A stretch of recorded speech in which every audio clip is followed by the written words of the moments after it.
All right, so here we're looking at posterior impingement testing. Now, this is different than subacromial impingement, which I've already created a different video that talks about this. This is more on the back side of the joint. And the idea is that either the capsule, kind of more in this area, or a little bit of the fibers from the infraspinatus, which do kind of blend in a little bit with that capsule as you get into the distal component of it.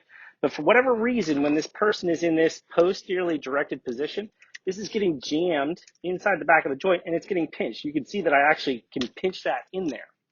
So that's the process as to what's going on here.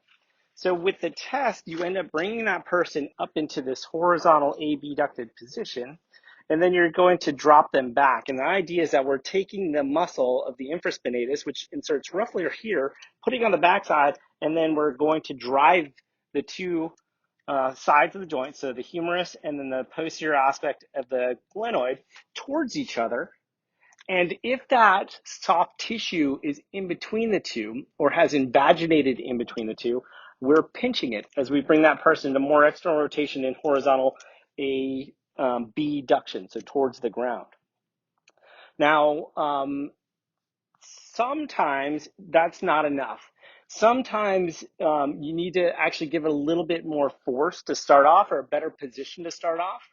So this is where you would come behind before you get there. You take your finger and you push that soft tissue towards the backside of the person's glenoid and humeral head, humeral head.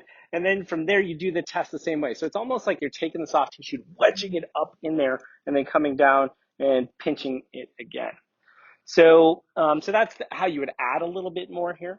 Now, what they talk about from a relocation test for this one is that this was painful, either by itself or with that little added compression.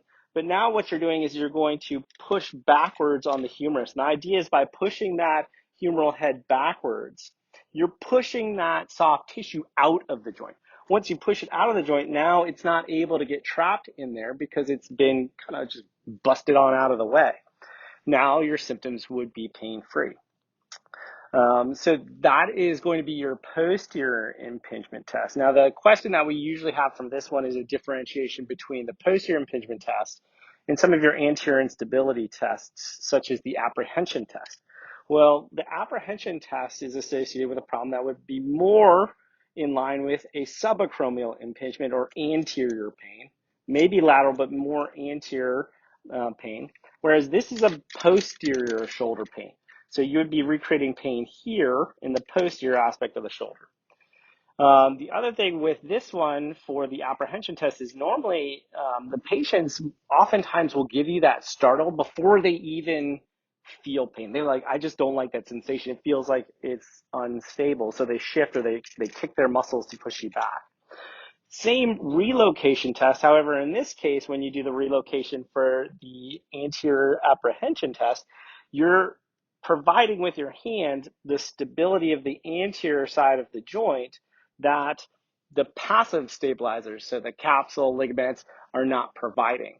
So you're creating a artificial stabilization of the joint for that test. So in this one, they'll get more range of motion often in external rotation, and that's where you're focusing at, as opposed to trying to push soft tissue out of the way.